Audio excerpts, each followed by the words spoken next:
exogamy, I have spoken earlier that these are the forms of marriages that we are going to study today are actually the rules prescribed for us, whom to marry and whom not to marry.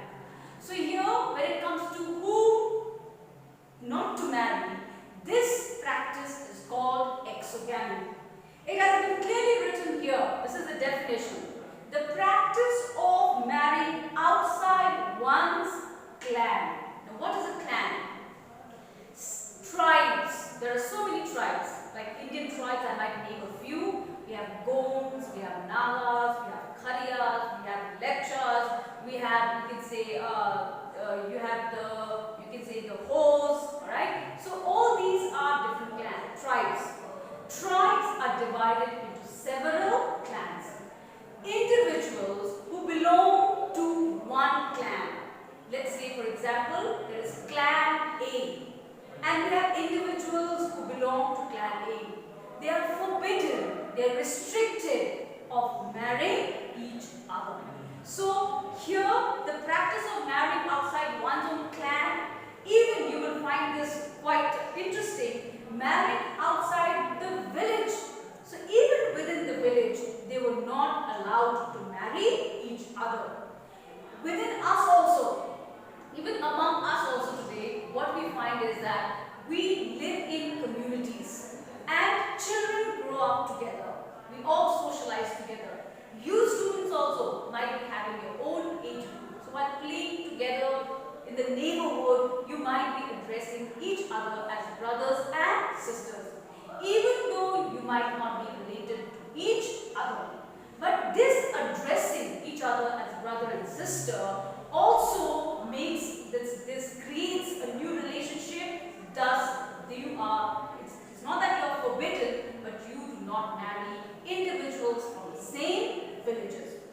In those days, people also lived in villages. Very few families were there in one village. So the individuals never married each other, considering each other as brothers and sisters. Even a group meaning a family, that all of you know, we are not allowed to marry our family members.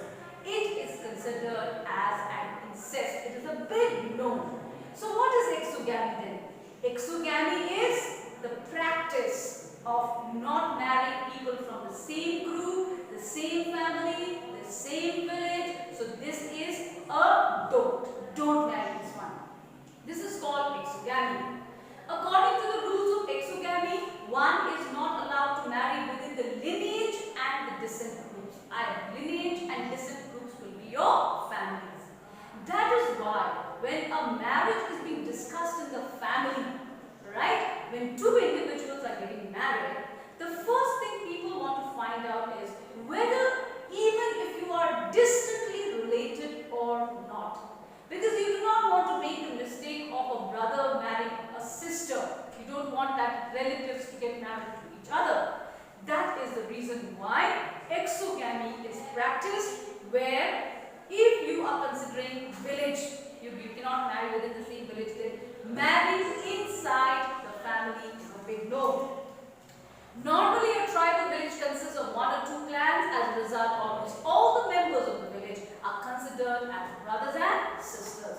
I have explained this before also. We also have lived in a community. We have grown up with the neighborhood children. We have addressed our friends, right, or the children over there as our brothers and sisters, and many of us, I think so, we do not get married to the people in the neighborhood. Now, another possibility for the development of exogamy has been expressed by Westermarck. Now, a big question should come to your mind. Why not exogamy? What happened? So here you will see is that Westermarck has given a reason. He says, when he found, for instance, that a male instinct to prove his courage and bravery through bringing spouse and possessing a girl from another group, village or tribe might have been the reason for developing exogamy. So Westermarck has given an explanation here. He says that the village exogamy might have developed out of this male instinct to prove his courage Now, biologically, male and female, they are different from each other. But sociologically, today there are certain standards which have been set for male by society itself. That a man has to be courageous, a man has to be, physically very heroic also, physically very strong also. A man has to perform all the difficult or the odd or the jobs, etc. So there are certain standards which have been set for male. A man, in order to prove his courage, in order to prove his bravery, to show his heroism, right? They developed a system of getting girls or women from another group. There are instances of tribes which practice forcible marriages. Like it was almost like kidnapping, getting women from some other village and bringing it into their own. So what did this prove? What happened when you brought a woman from another village? It just showed that you were more courageous than the other. So this system of village exogamy, as per Westermarck, he says might have developed out of this male instinct to show his courage and bravery. Now let's go to the second reason as to why exogamy was practiced. The ban on inbreeding. It was a big no. Alright? Within the family, individuals could not get married to each other.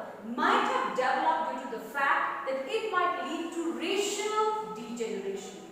A kind of concept exists today, even today in our societies, that relatives cannot marry each other. It's a big no. Brothers and sisters cannot marry each other. And the reason they give for this is racial degeneration. So this could be the second reason. Bringing spouses from other places or tribes imply extension of a particular social group, which results in strength and security. Let's look at the third reason. The third reason is if you bring, alright, if you get married to individuals from another group. Now, most of the people consider this as an advantage. Today we talk about community marriages, interreligion marriages, intercaste marriages, etc. If you bring an individual or get married to an individual from a different group, this was seen as an extension of the culture. This was seen as maybe an alliance, like we've had that in India also. We've had that of the kings getting married, or you had dynasties getting married to another dynasty. The reason is for, it was not only marital alliance, but also for certain defense reasons. You have one very popular example of Akbar, the Mughal ruler, marrying a Rajput princess. They were from two different groups altogether. But apart from this being a marital alliance, this was more also for defensive reasons. The Rajputs were actually protecting their territories. So therefore, the third reason for getting married to individuals outside the group could be again for the extension of the culture. Next, the cultural factor of widening the area of cooperative social contact may be considerably responsible for this prohibition of sex relations between close relatives. Now, Riesling opined that probably there existed in man a tendency to vary. We have seen Westermarck's views, we have seen the other views, but Riesling has given a completely different perspective on exogamy. He says man has a tendency to vary. When he relates to man, he is talking about all human beings. We do not like the same thing to be repeated again and again. We want to go for different things. Like for you children also, if you are going to use the same pencil box over and over again, then you get bored. Like today you have this behavior in people to keep changing things. So here again Riesling has said that man wanted to vary, and this led man to a marital alliance with strangers who were unfamiliar and unknown to him. You wanted to try out new things. So therefore, if you get married to individuals within the same village or same group or same clan, you knew their culture, you knew their language, you knew their habits. But if you brought somebody from outside, then it would be again a new discovery altogether, learning new language, adapting to new cultures and traditions, etc. This could be, as per Riesling, another reason for exogamy. Atkinson tells here that he held the view that exogamy originated in primitive times, primitive meaning early times, ancient times, due to the authority of the patriarch of the family, who deprived the young men of the clan from keeping the young girls of the family. So here he is referring to the tribes. Atkinson talks about this tribes who used to have a chief. Every tribe used to have a tribal leader. The leader was supposed to be the authoritative figure. He made all the rules and everybody had to obey by it. So what happened was there was a tendency of all the females, alright, being controlled by the chief himself, which deprived the other young men of that particular tribal group of getting married. So since they did not have any choice, they had to bring females from another village, and this practice might have started, and so it might have led to the development of exogamy. That perspective has been given by Atkinson. Then, as he desired to keep the girls for himself, the young men practiced the custom of exogamy by acquiring wives from outside. So here you can see at least 4 different reasons why exogamy has been practiced. But today we will focus on Hindu exogamy, and probably I will end my session there only. Hindu exogamy. In the Hindu religion, what kind of exogamy is practiced? Here we will start from among the Hindus. 3 kinds of exogamous restrictions are practiced. Restriction meaning prohibition. It's forbidden. It's banned. You cannot marry these. You have to follow. I think it's simpler to say you have to follow these 3 rules of marriage, especially if you belong to the Hindu religion. The first one is Gotra exogamy. While I was talking about the clan, I spoke to you about tribes. Tribes are made up of several clans. Similarly, in the Hindu religion, we have individuals belonging to several gotras. Gotras are nothing but groups, right? And each Hindu will be designated a particular gotra. Now, the term gotra is a sense of what is a gotra? You can underline in your textbook. Organized group whose members believe that they are descendants of a common ancestor. So, this group, they believe, all the individuals, no matter where you are living, no matter in which part of the world you might be in, all the individuals consider that since you belong to that organized group, your leader, right, your ancestor is the same. Meaning all individuals have descended from that one ancestor. So if that is the case, if you all have come, if you all have originated from one source, from one ancestor, you all will be naturally related by blood. This means all of you will be considered as brothers and sisters. Again, coming to the point that marriage between brothers and sisters are forbidden. Meaning now that the individuals of the same gotra cannot marry each other. So again, during the Hindu marriages, when individuals are getting married, the first thing that is put on the table, the first discussion that is tabled will be whether you belong to the same gotra or not. And if you belong to the same gotra, marriages cannot take place. So that is the first restriction. Second is pravara. Pravara coming to parivar. Now our family tree is very, very big. Our kinship network, our kinship, this web is very, very big. We have a real big lineage. But what happens is that we only feel that the people that we see around are related to us. Only the families that we visit, only the families that we see once in a while, we feel that they are our family members.